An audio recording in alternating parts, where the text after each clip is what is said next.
The morning fog hung low over the American airfield at Debden, England, like a wet blanket soaked in diesel and tension. It was March 1944, and the war had teeth. Every pilot who walked into the briefing room that morning carried the weight of empty chairs, friends who'd taken off into the gray European sky and never came back. Captain James "Jimmy" Harrell sat near the back, his leather jacket still cold from the pre-dawn air. He was 23 years old, but his eyes looked older. The kind of old that comes from watching tracers punch holes through aluminum and men. Major Thompson stood at the front of the room, a cigarette burning between his fingers, its smoke curling up toward the maps pinned to the wall. Maps with red lines, red circles, red X's marking where bombers had gone down over Germany. "Gentlemen," Thompson began, his voice cutting through the murmur of conversation, "we have a problem." The room went quiet. Thompson tapped his cigarette against a photograph pinned to the board. The image showed a Focke-Wulf FW-190, but this wasn't just any 190. The nose was painted with a distinctive black eagle, wings spread wide, talons extended. Below it, 73 kill markings. "Hauptmann Erich Adler," Thompson said, letting the name settle like snow. "The Eagle of the Rhine. 73 confirmed kills. American, British, Russian. He doesn't discriminate. He's been flying for 4 years and no one, and I mean no one, has been able to touch him." Jimmy leaned forward. He'd heard the stories. Every fighter pilot in the 8th Air Force had. Adler was a ghost, a legend, a nightmare wrapped in German engineering and pure skill. He flew a specially modified FW-190D9, faster than the standard model, and he knew every trick in the book, plus a few he'd written himself. "Last week," Thompson continued, "he shot down 6 of our bombers over Schweinfurt. Day before yesterday, he got 4 P-47s near Frankfurt. He comes out of the sun, makes one pass, and disappears before anyone can even get a firing solution." Someone in the front row whistled low. Thompson's jaw tightened. "Intel says he's based somewhere near Mannheim. Flies alone most of the time. Doesn't need a wingman. Hell, a wingman would probably just slow him down." Thompson stubbed out his cigarette. "Command wants him gone. Dead or captured, they don't care which. But they want him out of the sky." Jimmy felt something coil tight in his chest. Not fear exactly. Recognition maybe. The kind of respect one predator gives another. "We've tried everything," Thompson said. "Ambushes. Swarm tactics. Sent up our best aces. Nothing works. He reads the fight before it even starts, and by the time you realize where he is, you're already burning." The major pulled down another photograph. This one showed wreckage scattered across a German field. A P-47 Thunderbolt, crumpled like paper, smoke still rising from the engine. "Lieutenant Baker," Thompson said quietly. "Good pilot. 40 missions. Got close to Adler 3 weeks ago, almost had him in his sights." He paused. Adler rolled inverted, came around on Baker's 6 before he could blink, and put a 20mm shell through his cockpit. Baker never had a chance. The room felt colder. Thompson looked across the assembled pilots. "So here's what we're doing. We're changing tactics. No more trying to out-dogfight him. He's better than us in a turning fight. No more chasing him into his territory where he knows every cloud and church steeple." He pulled down a larger map, this one showing flight corridors over western Germany. "We're going to use bait." Jimmy's eyes narrowed. "Tomorrow morning, we're sending a formation of B-17s over Karlsruhe.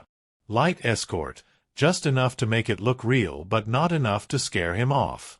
We know he can't resist a target like that. He'll come." Thompson's finger moved to a different point on the map. "And when he does, we'll have a section of P-38 Lightnings waiting at 25,000 feet. Cold engines. Radio silence. Invisible. He looked directly at Jimmy. "Captain Harrell, you'll lead the trap." Jimmy nodded slowly. The P-38 Lightning, Lockheed's twin-engine, twin-boom fighter. Fast. Heavily armed. 4.50 caliber machine guns and 120 mm cannon, all mounted in the nose. No wing guns, which meant everything converged at the same point. When you hit something with a P-38, you hit it. "You'll have 3 other birds with you," Thompson continued. "Willis, Kowalski, and Hernandez. Best pilots we've got. But understand this, Adler is better. He's faster in a dive, tighter in a turn, and he's got instincts that'll make your skin crawl. Your only advantage is surprise and altitude. Use them both." Jimmy stood. "What's the ROE, sir?" "Shoot to kill," Thompson said flatly. "No heroics, no trying to force him to land. This isn't about capturing a trophy. This is about ending a threat. He's killed too many of our boys. Tomorrow, that stops." The briefing broke up slowly. Pilots filed out into the cold morning, their breath clouding in the air. Jimmy walked toward his P-38, sitting silent on the hardstand, its twin engines gleaming dully in the weak sunlight. 73 kills. 4 years of combat. Never been touched. Jimmy ran his hand along the cold metal of the Lightning's fuselage. Tomorrow, one way or another, the Eagle of the Rhine was going to find out what American determination looked like at 400 miles per hour. Behind him, the fog began to lift, revealing a sky that seemed to stretch forever, a sky that had swallowed so many men and would surely swallow more before this war ended. The trap was set. All they needed now was for the Eagle to fly into it. The pre-dawn cold bit through Jimmy's flight suit as he climbed into the P-38's cockpit at 0545 hours. The crew chief, Sergeant Malone, stood on the wing, helping him strap in with practiced efficiency. "She's running perfect, Captain," Malone said, his Massachusetts accent thick even in a whisper. "Engines are synchronized, guns bore-sighted at 300 yards, full ammunition load, 1,400 rounds for the 50s, 120 for the 20 Mike. "Thanks, Malone." Jimmy settled into the seat, the familiar smell of hydraulic fluid and old leather surrounding him. The P-38's cockpit was cramped, controls everywhere, but after 200 hours in type, it felt like home. Malone hesitated before jumping down. "Sir? About this Adler character." "Yeah. My cousin flew B-24s. Was in a formation Adler hit over Stuttgart last month." Malone's jaw worked. "Bring that bastard down, Captain." Jimmy nodded. "Count on it." The Allison engines coughed to life one at a time, 12 cylinders per engine, 1,475 horsepower each. The Lightning trembled like a leashed animal wanting to run.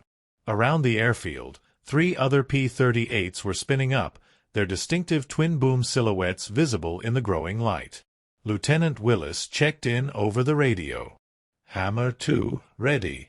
"Hammer 3, ready," Kowalski added. "Hammer 4, ready to dance," Hernandez said, his Texas drawl unmistakable. "Hammer flight, this is lead," Jimmy transmitted. "Radio silence from this point until contact. Hand signals only. Follow my lead and stay tight." 4 clicks of acknowledgement. At 0600 hours, they rolled. The P-38s lifted off in sequence, gear tucking up into the engine nacelles with hydraulic precision. Jimmy banked east, climbing through scattered clouds, the English Channel spreading out below like hammered steel. The plan was surgical. Reach the patrol area 50 miles southwest of Karlsruhe. Orbit at 25,000 feet. Cut engines to idle to minimize contrails. Wait for the B-17 formation to draw Adler out. Then drop like stones and end him. Simple. Clean. If everything went perfectly. But nothing ever went perfectly at 300 miles per hour with someone trying to kill you. They crossed the French coast at 0710 hours, and the landscape below transformed into the patchwork quilt of occupied Europe. Roads, rivers, towns with German names. Somewhere down there, people were living under the swastika, and somewhere up here, men were dying to change that. At 0745, they reached the patrol area. Jimmy brought the formation up to 25,000 feet and pulled the throttles back to minimum cruise. The engines settled into a quiet rumble. Below them, nothing but clouds and the occasional break showing farmland and forest. He checked his watch. The bombers should be crossing into German airspace right about now. His breathing slowed. This was the part nobody prepared you for in flight school. The waiting. The knowing that somewhere out there, an enemy pilot was strapping into his own aircraft, checking his own guns, thinking his own thoughts about life and death and duty. Did Adler know this was a trap?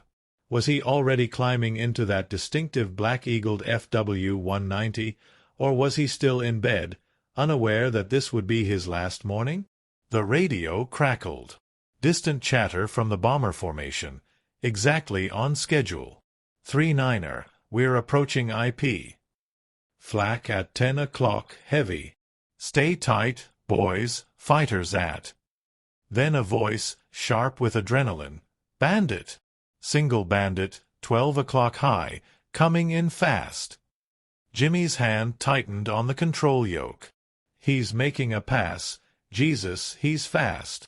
Lead bomber hit. Lead bomber smoking. Where'd he go? Where the hell did he go? He's gone. Disappeared into the sun. Wait there. 6 o'clock low. He's coming around for another. The radio dissolved into controlled chaos. Bomber pilots calling out the attack. Escort fighters trying to intercept. And through it all, that single German fighter, dancing through their formation like a shark through a school of fish. Jimmy scanned the sky below, eyes aching from the strain. There, a tiny speck, maybe 15,000 feet below, pulling up from a dive. The angle of the sun caught something on its nose. Black paint. Wings spread. The eagle. Jimmy didn't transmit. He rolled the P-38 inverted and pulled, diving straight down. 3,000 feet below him, Willis, Kowalski, and Hernandez followed, for lightning screaming earthward at over 400 miles per hour. Adler was so focused on the bombers he didn't see them coming. Not yet. Jimmy's airspeed indicator wound past 350, 380, 400 knots. The P-38 shook with speed, the twin booms vibrating, the air screaming past the canopy. Below, Adler's FW-190 was lining up on another B-17, tracers already reaching out toward the bomber's wing. 2,000 feet of separation. 1,500. 1,000. Jimmy's thumb moved to the gun button. Then, impossibly, Adler broke hard left. No warning. No reason Jimmy could see. 1 second he was tracking the bomber.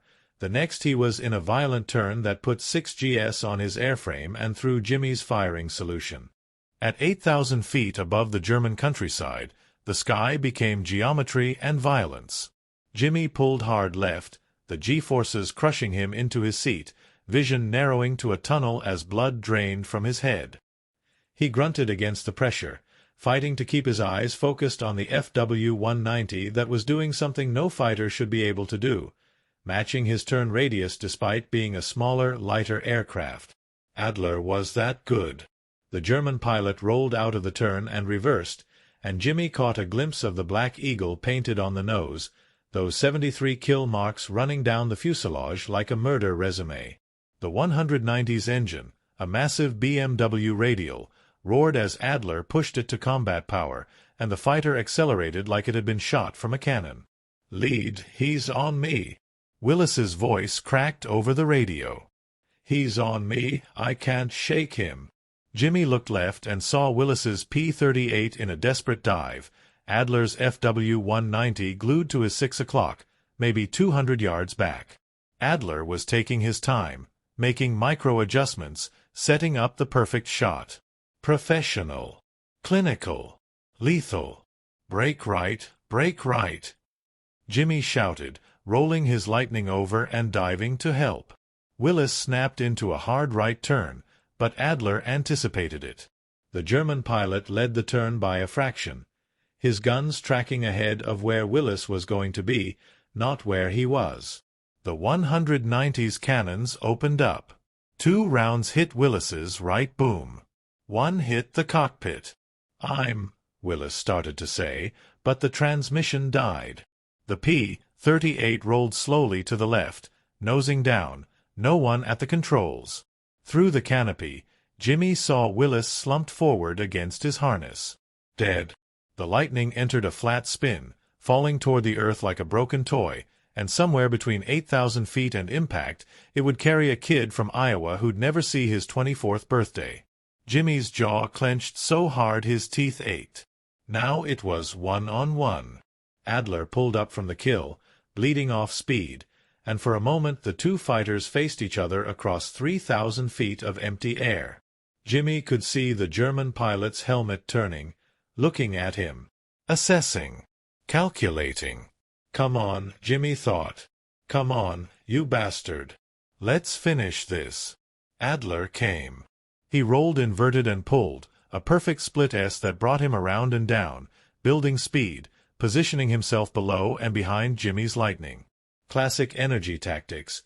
Use gravity to accelerate, come up from underneath where the P-38's guns couldn't depress to reach him. But Jimmy had been waiting for that. Instead of trying to turn with Adler, Jimmy did something the German wouldn't expect from a twin-engine fighter. He reversed his turn and yanked the nose vertical, using the P-38's raw power to claw for altitude. The twin Allison engines screamed, propellers biting the thin air, and the Lightning climbed like a homesick angel. Adler tried to follow, but the 190 couldn't match that rate of climb. 4-5 seconds, maybe 6, Jimmy had separation. He needed to make it count. At 12,000 feet, Jimmy rolled hard right and pulled, trading all that altitude for speed, diving back down on Adler from a 45-degree angle. The airspeed indicator wound up, 350 knots, 380, 410, and the P-38's nose swung through the sky until the gun sight's pipper settled on the FW-190's engine cowling. 300 yards. Jimmy's thumb touched the firing button. But Adler snap-rolled vertical and lit his afterburner. No, not afterburner, the 190 didn't have that, but some kind of emergency boost system, and the German fighter leaped forward with a burst of speed that took it out of Jimmy's firing cone. The 2 aircraft passed each other canopy to canopy, so close Jimmy could see Adler's face. Young, maybe younger than him, with ice-blue eyes and an expression of absolute focus. No fear. No doubt. Just a man doing what he'd been born to do. They reversed again, and the dance continued. Turn, counter-turn, climb, dive.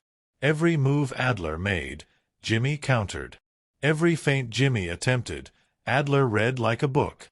They spiraled down toward the deck, altitude burning away, both pilots pushing their aircraft to the ragged edge of structural failure. At 4,000 feet, Jimmy realized something. They were evenly matched. Adler was the better pilot. More experience, better instincts, smoother on the controls. But the P-38 was the better machine, faster in a straight line, better climb rate, heavier firepower. Skill versus technology. German precision versus American industrial might. Something had to break the deadlock. Adler broke hard left, and this time Jimmy didn't follow. Instead, he pulled up, gambling everything on one maneuver. The P-38 climbed vertical, engine temperatures redlining, airspeed bleeding off fast, 250 knots, 200, 150.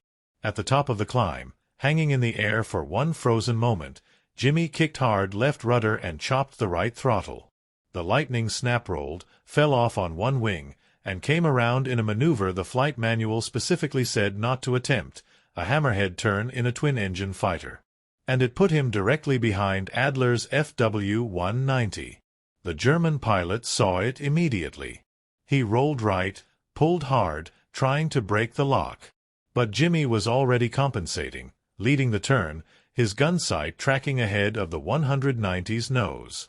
Adler jammed his throttle forward and dove, going for the deck, trying to use ground clutter to break visual contact. Jimmy followed, both fighters screaming earthward at maximum speed. 2,000 feet. 1,500. 1,000. The German countryside rushed up to meet them.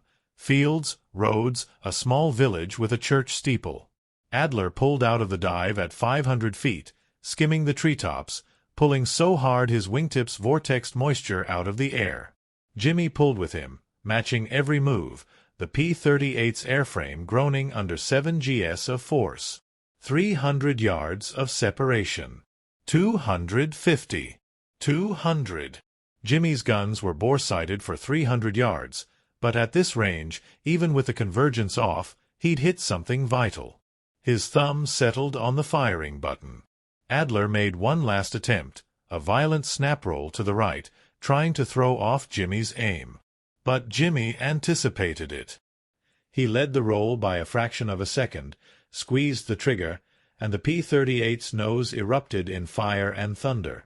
4.50 caliber machine guns and one 20mm cannon, all firing as one. The rounds caught the FW-190's left wing root. Metal tore. Hydraulic fluid sprayed.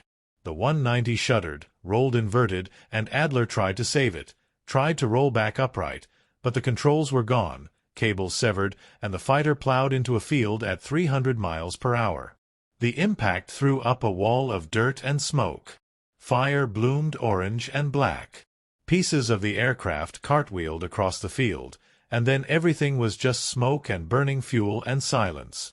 Jimmy pulled up, climbing away from the wreckage, his hands shaking on the controls. He keyed the radio. Hammer lead to base. Target destroyed. The Eagle is down. Static. Then Thompson's voice, quiet. Copy, Hammer lead. Come home. Jimmy banked west, toward England, toward safety, and he didn't look back at the column of black smoke rising from the German field. 73 kills. 4 years of combat.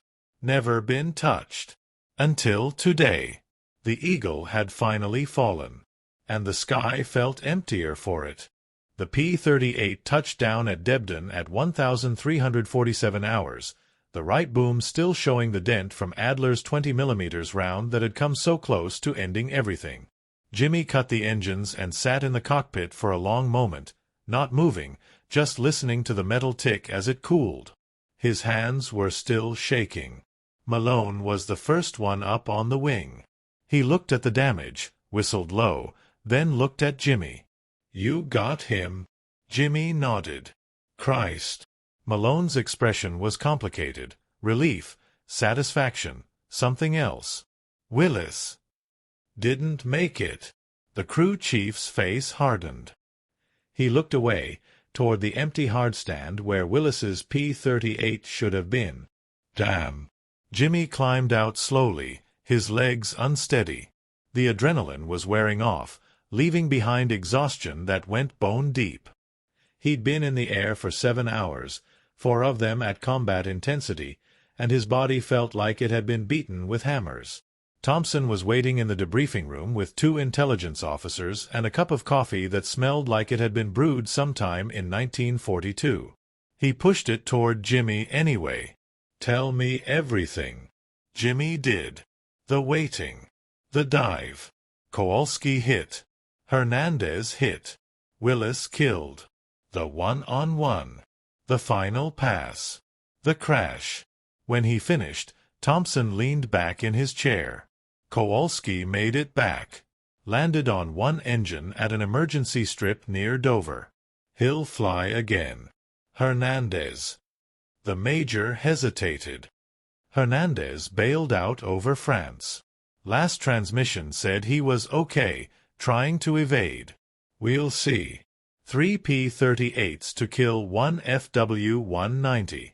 The math was brutal, but Thompson seemed to think it was worth it. Adler was killing 4, 5, 6 of our boys every mission. One man, Captain.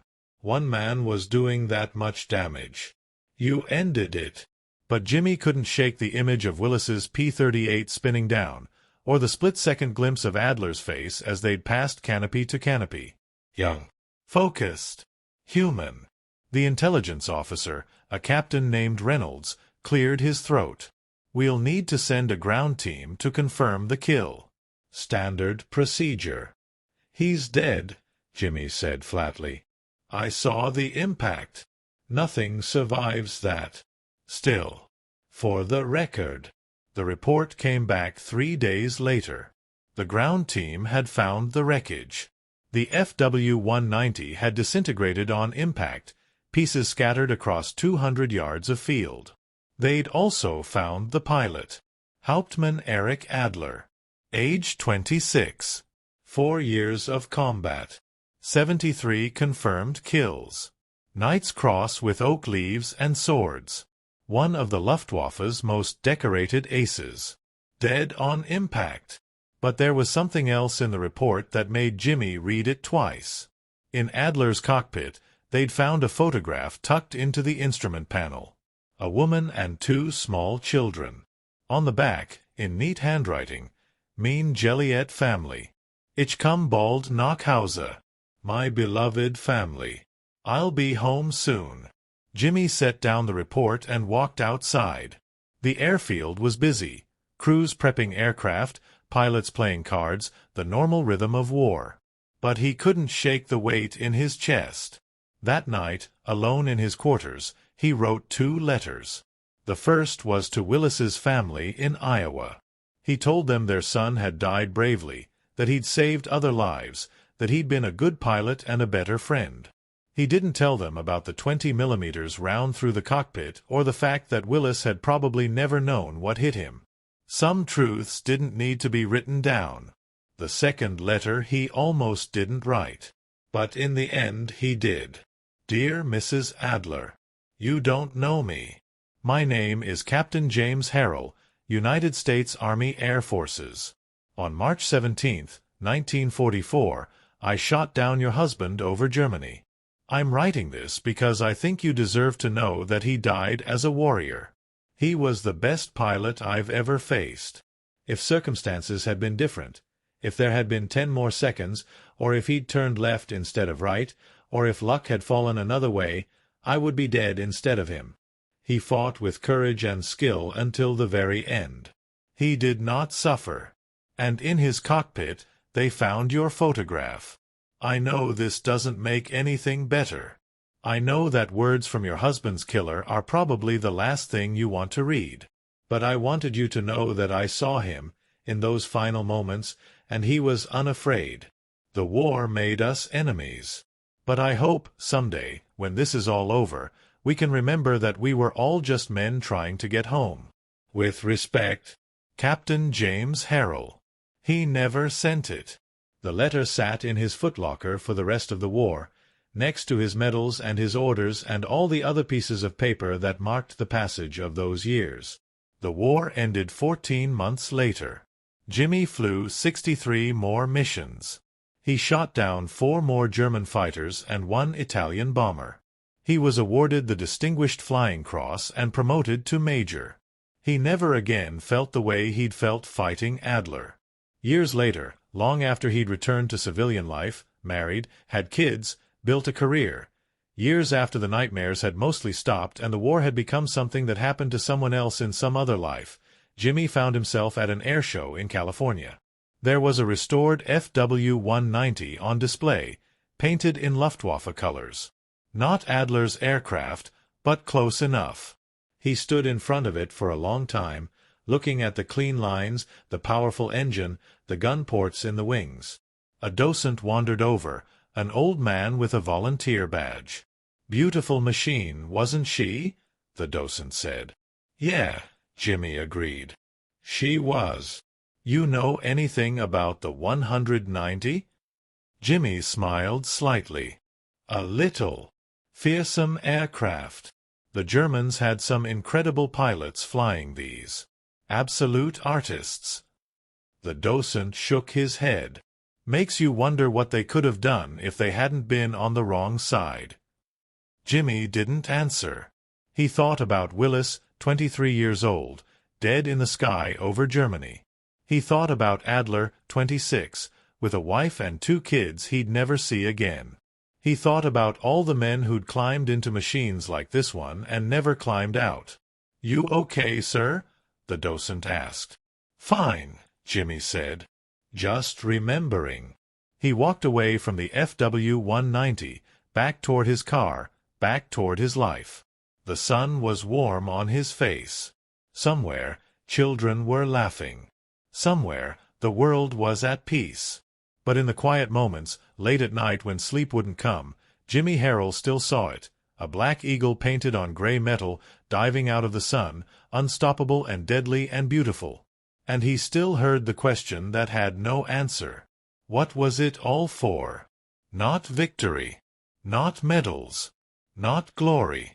Maybe just the grim mathematics of war, that someone had to stop the eagle, and on that day, with those odds, it had been him. He'd lived. Adler had died. Willis had died. Kowalski had survived. Hernandez had evaded and made it home. And the war had ground on, indifferent to any of them. That was the truth no medal could change and no ceremony could soften. They'd all been good men, brave men, doing what they believed was right. And some came home. And some didn't. And the sky, eternal and empty, remembered them all.